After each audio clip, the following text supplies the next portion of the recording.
Halo, Assalamualaikum warahmatullahi wabarakatuh. Halo semuanya. Sudah lumayan lama sejak saya terakhir kali upload di channel ini. Nah, pada kesempatan ini saya ingin menceritakan pengalaman saya bekerja di sekolah, tepatnya di sekolah Muhammadiyah, di SMA Muhammadiyah 1 Prambanan. Nah, saya ingin berbagi bagaimana rasanya mengajar di sekolah Muhammadiyah, apa perbedaannya dengan sekolah lainnya, dan apa perbedaannya dengan pekerjaan saya sebelumnya sebagai tentor bimbel.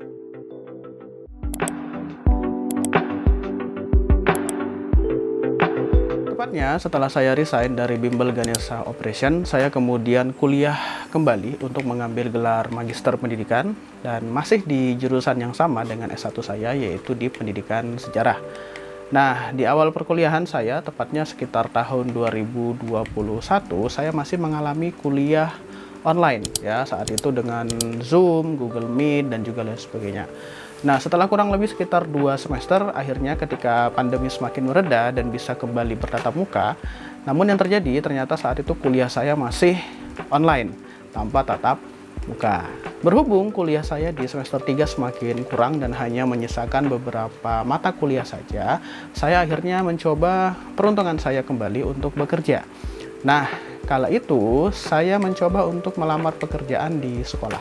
Ya, sekedar untuk membandingkan apa sih perbedaan mengajar di bimbingan belajar dan di sekolah secara langsung.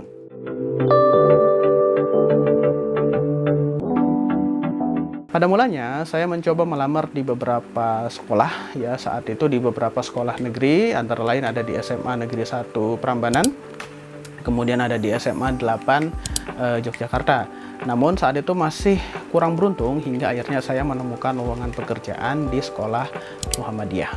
Nah, untuk bisa mengajar di sekolah Muhammadiyah, atau dalam kasus saya sekolah Muhammadiyah yang ada di lingkungan pimpinan daerah Muhammadiyah atau PDM Sleman, ada beberapa jalan yang bisa ditempuh, ada beberapa jalur yang bisa kita tempuh.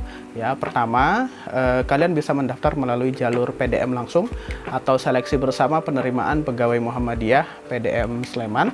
Nah, nanti akan ada 2 seleksi. Yang pertama yaitu seleksi administrasi ya, dan yang kedua adalah seleksi wawancara. Nah, selain melalui seleksi bersama, bisa juga melalui seleksi langsung di sekolah Muhammadiyah ya, jika sekolah tersebut membuka lowongan pekerjaan. Nah, biasanya seleksinya akan sedikit lebih kompleks jika dibandingkan dengan di PDM Sleman. Nah, nanti ada administrasi, kemudian ada baca tulis Al-Quran, kemudian ada micro teaching, dan juga ada seleksi wawancara. Nah, untuk saya pribadi, saya sendiri, saya 2 kali mengikuti seleksi bersama di PDM Sleman. Ya, pertama saya mendaftar di SMA Muhammadiyah Pakem, ya, namun saat itu tidak terima dengan alasan yang saya juga kurang tahu alasannya apa. Kemudian barulah di seleksi kedua, beberapa bulan kemudian saya diterima di SMA Muhammadiyah 1 Prambanan. Nah, sedangkan untuk seleksi langsung di sekolah, saya pernah mendaftar di SMA Muhammadiyah 1 Kalasan. Namun saat itu ya saya belum diterima.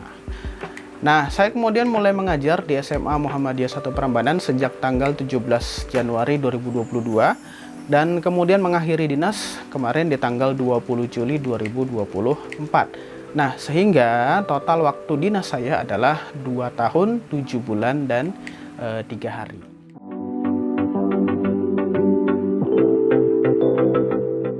Apa sih yang membedakan antara sekolah Muhammadiyah dan sekolah negeri?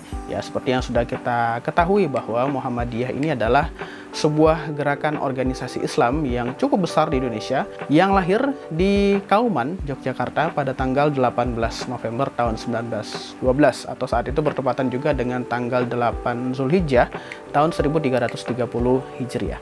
Nah, pendirinya sendiri adalah seorang kiai yang semua orang pasti kenal, yaitu Kiai Haji Ahmad Dahlan. Beliau ini adalah seorang yang alim, seorang yang cerdas, dan juga berjiwa pembaharu saat itu. Nah, organisasi Muhammadiyah kini kemudian memiliki apa yang dikenal dengan nama AUM, ya, AUM atau AUM, atau panjangnya adalah Amal Usaha Muhammadiyah, yang tersebar di berbagai bidang, ya, mulai dari bidang kesehatan seperti rumah sakit, klinik, ya, kemudian beberapa bidang yang lain. Kemudian ada di bidang sosial, nanti ada panti asuhan, panti jompo, ya, dan juga yang paling dikenal itu adalah AUM di bidang pendidikan, ya, mulai dari SD, SMP, SMA hingga di tingkat perguruan tinggi. Ya, nanti ada Universitas Ahmad Dahlan di Yogyakarta, ada Universitas Muhammadiyah Yogyakarta, ada Universitas Muhammadiyah lain yang ada di beberapa daerah di Indonesia. Nah, sekolah Muhammadiyah ini tentunya akan menjalankan nilai-nilai kemuhammadiyahannya, ya. Nah, inilah yang menjadi pembeda utama yang saya perhatikan selama saya mengajar di SMA Muhammadiyah 1 Prambanan. Nah, salah satunya itu adalah adanya kurikulum Ismuba. Nah, kurikulum Ismuba ini adalah kurikulum yang hanya dijalankan di sekolah-sekolah Muhammadiyah. Nah, kurikulum Ismuba ini berjalan berbarengan dengan kurikulum pemerintah saat ini, baik itu kurikulum Merdeka ataupun ada kurikulum 2013. Ismuba sendiri atau Keislaman, Kemuhammadiyahan, dan Bahasa Arab ini adalah sekumpulan beberapa mata pelajaran, ya. Antara lain nanti ada akidah akhlak, ada kemuhammadiyahan, kemudian ada tarikh, ya, kemudian ada Al-Quran hadis dan juga bahasa Arab. Nah, keberadaan mata pelajaran ini yang kemudian menjadi pembeda utama antara sekolah Muhammadiyah dan sekolah-sekolah lainnya, terutama sekolah negeri. Nah, selain Ismuba juga ada beberapa tradisi yang baru saya lihat di sekolah Muhammadiyah, yaitu seperti kegiatan BTA atau baca tulis Al-Quran, kemudian ada kegiatan hafalan surah, hafalan doa sehari-hari, ya, yang kemudian ini menjadi syarat untuk kenaikan kelas dan juga kelulusan. Serta kegiatan lain yang juga sebenarnya ada di sekolah negeri, ya, seperti ada sholat duha, kemudian sholat duhur berjamaah. Karena nilai-nilai keislaman inilah yang kemudian membuat beberapa orang tua siswa memilih untuk memasukkan anak-anak mereka bersekolah di sekolah Muhammadiyah. Ya, selain mengingat bahwa Muhammadiyah sendiri adalah sebuah nama yang cukup besar di Indonesia, bukan cukup besar, ya, memang besar di Indonesia.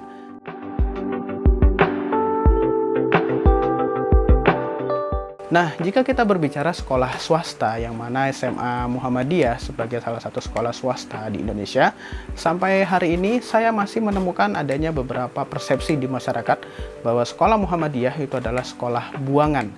Ya, sekolah buangan bagi anak-anak yang nilainya mungkin tidak mencukupi untuk sekolah di sekolah negeri.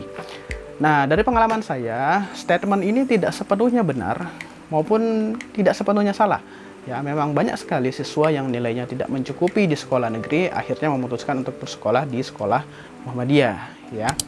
Namun banyak pula sebenarnya siswa itu yang betul-betul cerdas, nah, dan memilih untuk bersekolah di sekolah Muhammadiyah. Nah, semuanya itu kembali lagi ke persepsi masing-masing orang. Nah, jika kita bicara sekolah swasta, ya, sekolah swasta itu adalah sekolah yang mahal. Ini pun adalah statement yang sama. Ini tidak sepenuhnya benar, ya, maupun tidak sepenuhnya salah. Nah, biaya pendidikan di sekolah swasta itu pastinya akan diikuti dengan kualitas sarana pendidikan yang berkualitas, ya, kecuali kepala sekolahnya korupsi. Nah, di sekolah saya sendiri, ya, di sekolah saya mengajar, ya, biaya pendidikan per semester itu berada di kisaran 2 juta hingga 2.500.000, ya, dengan biaya masuk di angka 4,5 hingga 4,9 juta. Serta nanti ada SPP per bulannya di Rp150.000. Masih cukup murah jika kita bandingkan dengan sekolah swasta lain, ya, yang mematok bahkan ada di atas 10 juta hanya untuk biaya masuknya saja, belum biaya per bulannya atau biaya per semesternya. Kemudian jika kita berbicara mengenai penghasilan, ya, ini juga ada beberapa persepsi yang tidak benar mengenai sekolah swasta. Ada yang mengatakan bahwa bekerja di sekolah swasta akan mendapatkan gaji di atas UMR, ya, dan pokoknya ngajar di sekolah swasta pasti sejahtera. Nah, ini juga tidak sepenuhnya benar dan tidak sepenuhnya salah, ya. Di SMA Muhammadiyah 1 Prambanan saya mendapatkan gaji di bulan pertama saya mengajar itu di angka Rp400.000. Ya, betul, Rp400.000 dengan beban mengajar saat itu adalah 18 jam pelajaran atau 18 JP tanpa ada beban tambahan lainnya. Apakah bisa sejahtera? Jawabannya tentu saja tidak. Ya, untuk biaya perjalanan saja dari rumah saya di Kaliurang saat itu ke Prambanan bolak-balik per harinya, ya, sebulan mungkin melebihi pendapatan tersebut. Apakah seluruh sekolah Muhammadiyah seperti itu? Tentu saja tidak. Nah, untuk sistem penggajian sendiri di sekolah Muhammadiyah biasanya akan dikembalikan ke sekolah masing-masing dengan kemampuan masing-masing sekolahnya. Ya, di beberapa sekolah memang benar ada yang bisa sejahtera dan sangat sejahtera dengan gaji yang lumayan, ya, namun itu pun jika sekolah tersebut memiliki jumlah siswa yang lumayan. Ingat ya, sekolah swasta penghasilan utamanya itu adalah salah satunya dari biaya pendidikan. Sedangkan di sekolah saya sendiri di pinggiran kota yang berbatasan langsung dengan Provinsi Jawa Tengah, ya, dengan siswa yang kurang lebih hanya sekitar 300-an orang, itu pun untuk 3 angkatan, ya, angka tersebut juga sudah cukup lumayan. Nah, gitu. Seiring perjalanan waktu pula, gaji yang semula 400.000 itu perlahan-lahan juga semakin lama semakin naik, ya, hingga mulai jadi 700-an ribu, hingga nantinya di akhir saya resign itu sekitar 800 ribuan, ya, itu gaji pokok dengan beban mengajar di 22 CP.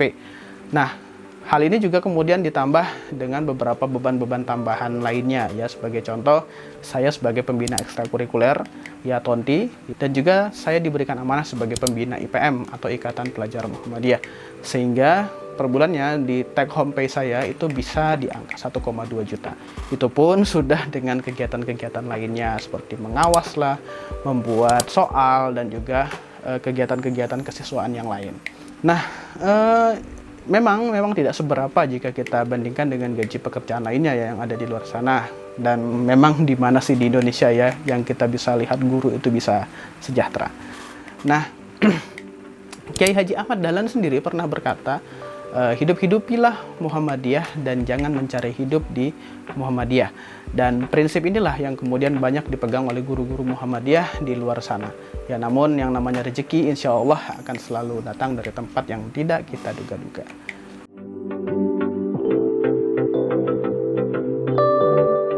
Nah, selama saya mengajar, saya menemukan beberapa kritik, ya, yang ingin saya sampaikan. Ya, pertama itu adalah mengenai beban mengajar, beban administrasi, dan juga kurikulum.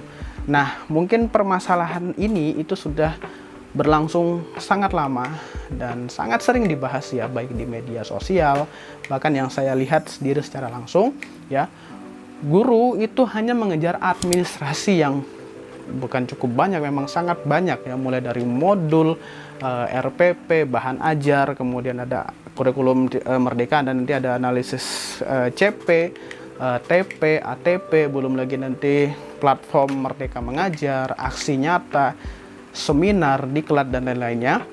Nah, sedangkan tugas utama seorang guru sebagai pendidik di kelas itu tersingkirkan, sehingga akan sangat sering kita jumpai jam kosong di kelas, kemudian penugasan lah, ya, dan juga ya banyaklah, ya, pokoknya guru itu hilang dari kelas, dan padahal kelas itu adalah tugas utama mereka.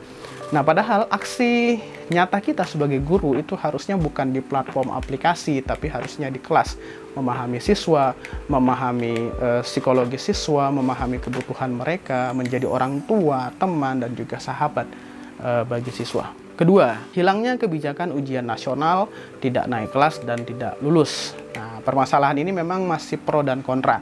Ada yang mendukung penghapusan ujian nasional, namun ada yang tidak mendukung hal tersebut. Nah, namun yang saya lihat secara pribadi sejak kebijakan tersebut dihapuskan, ya, pendidikan di Indonesia semakin merosot. Dengan tidak adanya ujian, nanti kemudian berdampak pada hilangnya motivasi belajar, ya, hilangnya respect dengan guru, ya, hilangnya respect dengan institusi pendidikan secara umum. Karena apa? Karena tadi siswa itu sekolah cukup dengan rajin hadir di sekolah, nanti pasti akan naik kelas. Nah, ini yang kemudian membuat beberapa permasalahan dalam dunia pendidikan kita. Ya, kita ambil contoh sederhana saja. Ada seorang siswa A di SD yang masih belum paham atau belum mengerti materi pelajaran di SD. Namun karena kebijakan kenaikan kelas dan juga kelulusan diserahkan ke sekolah, ya, dan karena sekolah ini mungkin akan malu jika siswanya tidak lulus atau tidak naik kelas, akhirnya siswa A diluluskan, lanjut ke jenjang SMP. Namun karena belum mengerti materi SD, ya, materi di jenjang sebelumnya, akhirnya siswa A ini kesulitan mengikuti. Namun karena alasan yang sama, ya tadi malu dan juga mengejar akreditasi mungkin bagi sekolah, ya, akhirnya di SMP ini siswa A diluluskan kembali, padahal belum mengerti materi di jenjang SMP. Kemudian dia lanjut ke jenjang SMA, dan hal ini kemudian berulang-ulang kembali. Nah, saya sendiri sudah sangat sering menjumpai siswa di SMA, namun belum bisa menulis dengan baik, ya, tulisan tangan yang tidak terbaca, tata bahasa yang amburadul, dan juga kemampuan analisis yang masih kurang. Bahkan di satu kasus saya pernah menemukan jawaban soal sejarah yang mengatakan bahwa Raja Majapahit itu adalah Sri Sultan Hamengkubuwono ke-9. Padahal keduanya itu sendiri terpaut jarak 385 tahun. Miris, ya, namun begitulah kondisinya. Kita tidak bisa menyalahkan anak, ya, tapi karena sistemnya itu yang membuat anak menjadi seperti itu. Nah, kritik yang ketiga itu adalah belum meratanya pendidikan psikologis, pengelolaan emosi, dan juga manajemen stres, ya, baik bagi siswa, bagi guru, dan juga terutama bagi orang tua. Nah, menurut Indonesia National Adolescent Mental Health Survey tahun 2022, ditemukan sekitar 1 dari 20 anak atau sekitar 5,5% remaja di usia 10 sampai 17 tahun di usia sekolah didiagnosis memiliki gangguan mental, ya, dalam 1 tahun terakhir. Jadi dalam 1 tahun itu pasti ada gangguan mental bagi mereka. Nah, kalau kita bicara 5,5% dari 100%, ini sebenarnya angka yang sedikit, ya. Jika kita bicara angka itu sangat sedikit. Namun kalau kita total, ya, dari sekitar 65 juta remaja di Indonesia, berarti itu ada 3,5 juta orang yang memiliki gangguan mental. Ya, 3,5 juta orang, ya, lumayan. Nah, penyebabnya apa? Itu mulai dari berbagai macam hal, mulai dari lingkungan keluarga yang tidak stabil, faktor ekonomi keluarga, faktor lingkungan teman, lingkungan masyarakat, ya. Dan saya sudah sering menjumpai anak dengan kasus orang tua yang bercerai, ayah yang ingin menikah lagi, ibu yang ingin menikah lagi, ya, belum lagi dengan anak yang dititipkan dengan om, tante, kakek, nenek, dan lain sebagainya. Nah, hal ini yang kemudian memberikan tekanan yang berlebih kepada siswa, kepada anak, sehingga tidak sedikit yang kemudian menyalurkannya menjadi kenakalan remaja, hyperaktif, mencari perhatian yang berlebih, dan banyak lainnya. Nah, jika hal-hal ini kemudian terjadi, yang disalahkan siapa di kemudian hari? Pasti si anak. Nah, si siswa ini yang akan dicap sebagai anak yang nakal. Namun jika kita tidak melihat latar belakangnya seperti apa, yang dirasakan apa, padahal masalahnya kita yang tidak mau mendengarkan si anak. Nah, disinilah sebenarnya peran guru sebagai orang tua kedua siswa itu harusnya siap untuk mendengarkan dan juga menjadi wadah bagi mereka untuk sekedar melepas beban mereka sejenak.